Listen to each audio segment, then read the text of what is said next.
На седницата се присутни 15 советници, 7 гласаат за, 7 мина се воздржани. Вака започна последната седница на Советот на општина Пробиштип, а ситуацијата се провлекуваше во првите неколку точки. Не се изгласа извештај за работење на училиштата, годишни планови за вработување на образовни и културни установи.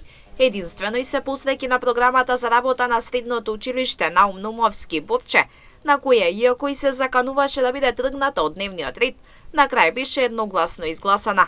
Ситуацијата се засили кога советниците не дадоа зелено светло за вработување човек кој ќе треба да биде одговорен за парно грејењето во основното општинско училиште Браќа Миладиновци. Го следев гласањето на претходните точки и не сакав да земам збор, но навистина имам прашање до сите вас. Дали ја разбираме сериозноста на ова кој што го кажа директорката? Дали знаеме дека таму учат неколку стотици наши деца на Пробиштип? Јас се уште не сум родител и немам дете во образованите установи. Но 6-та година како ја водам општината.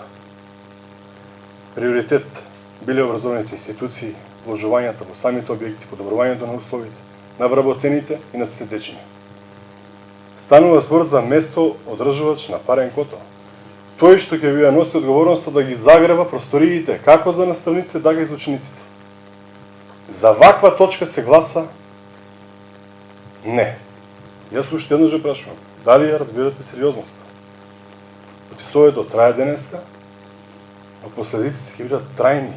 На ваквата одлука на советниците негодуваше и директорката на основното училиште. Таа посочи дека измената на годишниот план се прави само заради измена во називот на работната позиција, нешто што е техничка грешка, а веќе имале добиено и согласност од МОН. Јас не гледам зошто предлогот кој што е даден од нашето училиште не доби позитивно мислење од Советот на општина Пробиштип.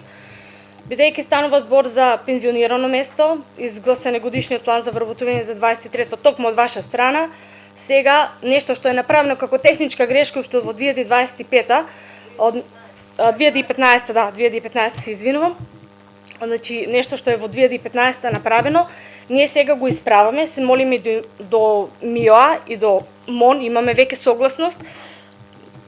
Вие ли сте против? Мислам, треба да се вработи лице кое што станува збор за ученици кои што грејната сезона почнува од 15 октомври и треба да се води ред и дисциплина околу затоплувањето на училиштето. На ова, еден од советниците кој гласаа воздржано, само рече дека ваквиот начин на гласање не значи дека тие не се одговорни и свесни за ситуацијата.